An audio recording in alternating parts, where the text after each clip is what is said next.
Tere, minu nimi on Jaanus ning siin me räägime psühholoogiast ja vaimsest tervisest lihtsalt, teaduspõhiselt ja praktiliselt. Kas sa oled kunagi mõelnud, ma olen lihtsalt laisk või kuulnud kedagi ütlemas, kui sa rohkem pingutaksid, saad hakkama? Võib-olla oled tahtnud õppida, trenni teha või mõne tähtsa asja ära lõpetada, aga pole suutnud ennast tegutsema panna. Kas see tähendab, et sa oled laisk? Või võib selle taga olla midagi muud? Selles videos räägime sellest, kas laiskus on päriselt olemas ning mis võib tegelikult peituda selle sõna taga. Kuid mis on laiskus? Huvitaval kombel ei ole laiskus psühholoogiast väga täpselt määratletud mõiste. Tavaliselt kasutatakse sõna laisk inimese kohta, kes ei tee midagi, mida temalt oodatakse. Aga probleem on selles, et sõna laisk ei ütle meile tegelikult midagi selle kohta, miks inimene ei tegutse. Näiteks, 2 õpilast võivad jätta kodutöö tegemata. Üks neist ei viitsinud tõesti alustada. Teine aga ei saanud öösel magada, on stressis ja tunneb, et ei saa niikuinii hakkama. Väljastpoolt võivad need olukorrad tunduda samasugused, kuid tegelikult on põhjused täiesti erinevad. Väga sageli ei ole probleem laiskuses. Selle taga võivad peituda hoopis muud põhjused, mida me esmapilgul ei märka. Alustame näiteks väsimusest. Kui sa oled mitu nädalat maganud liiga vähe, õppinud hiliste õhtutundideni või sul pole olnud võimalust korralikult puhata, siis ei pruugi probleem olla motivatsioonis, keha ja aju vajavad taastumist. Mõtle korraks olukorrale, kus telefoni aku on peaaegu tühi.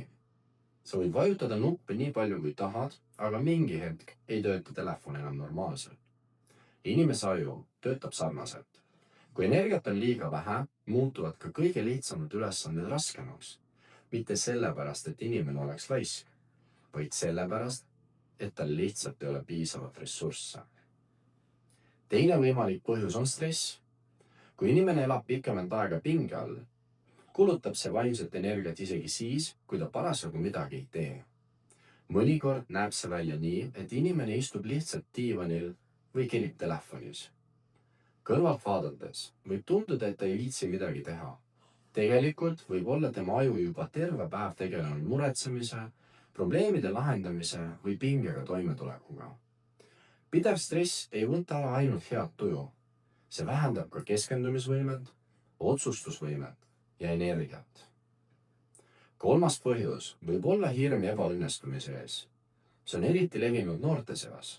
Mõnikord ei hakka inimene tegutsema mitte sellepärast, et ta ei hooli. Vastupidi, ta hoolib nii palju, et kardab eksida. Näiteks võib õpilane lükata essee kirjutamist edasi, sest ta tahab, et see tuleks väga hea. Või inimene ei kandideeri soovitud kooli või tööle, sest kardab eitavat vastust. Mõte, mis siis, kui ma ei saa hakkama, võib muutuda nii tugevaks, et kõige lihtsam tundub mitte alustada. Paradoksaalsel kombel võib hirm ebaõnnestumise eest tekitada täpselt selle olukorra, mida inimene kõige rohkem kardab. Ja mõnikord on probleem hoopis ülekoormuses. Kui ülesandeid, kohustusi ja mõtteid on korraga liiga palju, võib aju lihtsalt kinni joosta. Näiteks, istud laua taha õppima ja mõtled. Mul on vaja teha matemaatikat. Ma pean vastama veel kirjadele. Tuba vajab ka koristamist, trenni peaks ka minema ja nädalavahetuseks on vaja veel midagi valmis teha. Mida rohkem asju korraga peas keerleb, seda raskem on otsustada, millest alustada.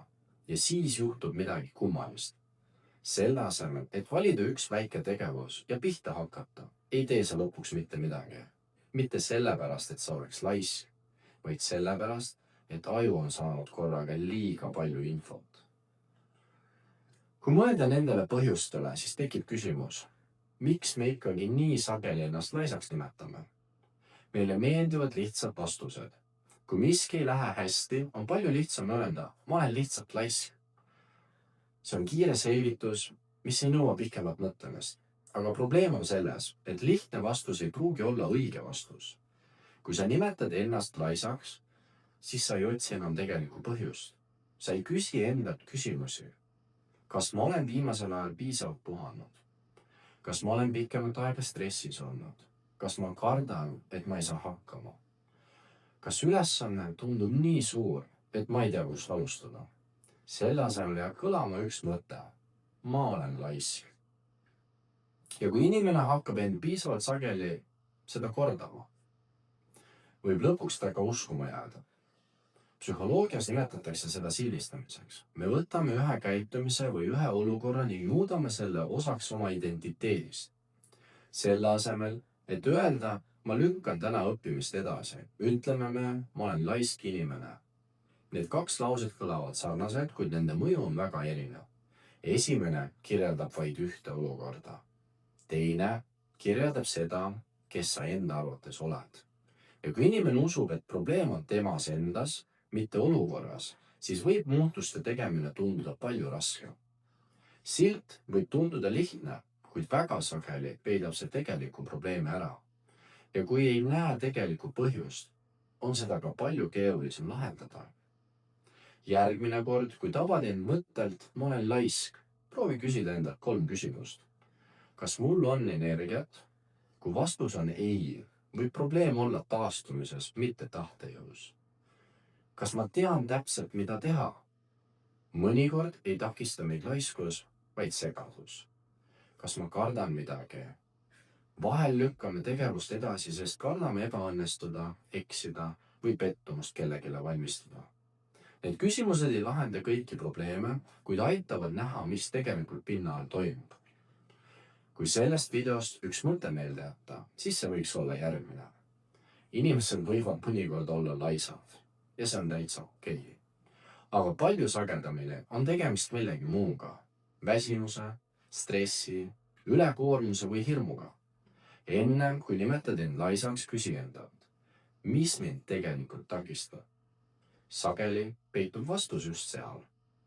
Mõtle, kas oled kunagi nimetanud ennast laisaks ja hiljem avastanud, et tegelik põhjus on hoopis väsimus, stress või midagi muud. Aitäh, et vaatasid. Kui see video pani sind korrakski mõtlema, mida sa tegelikult mõtled, kui nimetad end laisaks, siis on ta oma eesmärgi täitnud. Me kipume endale sageli andma lihtsaid silte. Ma olen laisk, mul pole tahtejõudu, ma lihtsalt ei saa hakkama. Aga inimese käitumine on peaaegu alati keerulisem kui üks sõna.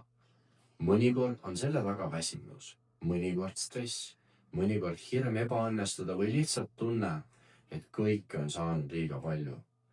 Vaimse tervise ja psühholoogia teemadel rääkimine ei lahenda meie probleemi üleöö, kuid see aitab meil paremini mõista, mis meie sees tegelikult toimub ja sageli on just mõistmine esimene samm muutuste suunas.